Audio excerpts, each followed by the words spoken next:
And as we've been telling you what's been happening, well, in the Rajya Sabha, the 0 hour has started. We just saw in the Lok Sabha as well a short statement by Amit Shah. Later today, of course, the motion will be put to a simple majority test, and it is certainly going to pass the simple majority mark, given the fact that the BJP has the numbers in both the Houses of Parliament this time around, even in the Rajya Sabha. So after the historic decision by the Indian government to abrogate Articles 370 and Article 35A, now there are reports coming in of massive deployment of troops as well in Kashmir. Now, close to 8,000 paramilitary troops have been airlifted from Uttar Pradesh, Odisha, Assam and other parts of the country into the valley. Reports indicate that the troop induction is still underway, which means that more troops will be deployed very soon. This is, of course, in addition to the 35,000 paramilitary forces already stationed in the valley since last month. The Indian Army and the Air Force have also been put on high alert by the Government of India. The move comes after the central government's decision to abrogate Article 370 and 35A and to bifurcate the erstwhile state. This has also, of course, triggered vehement opposition from leaders across Jammu and Kashmir. The government also seems to be expecting a lot of backlash from the residents of Jammu and Kashmir, and the latest troop movement is reportedly aimed at maintaining stability and peace in the valley. The Ministry of Home Affairs has also issued an order ordering the Chief Secretaries and Director Generals of all states and union territories, advising law enforcement to be on high alert.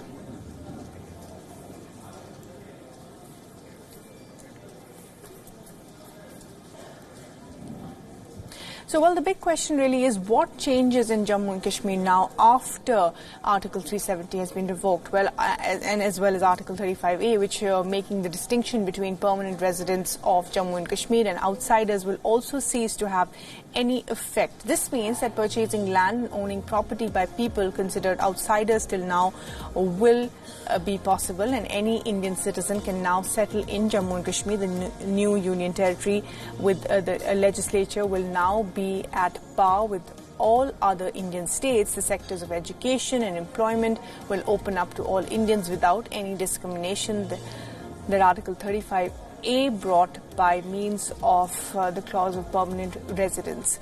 The separate constitution of Jammu and Kashmir will cease to exist.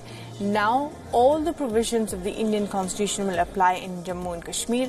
The Constituent Assembly of Jammu and Kashmir will now read the Legislative Assembly of the state, that is, the separate and Veer Penal Code, will give away to the Indian Penal Code, and also the Sadar-e-Riyasat will refer to the Governor of Jammu and Kashmir.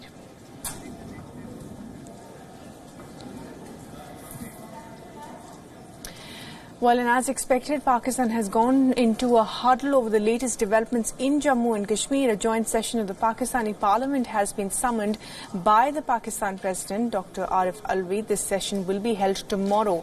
Pakistan's Army Chief General Bajwa has also summoned a meeting of the Corps commanders.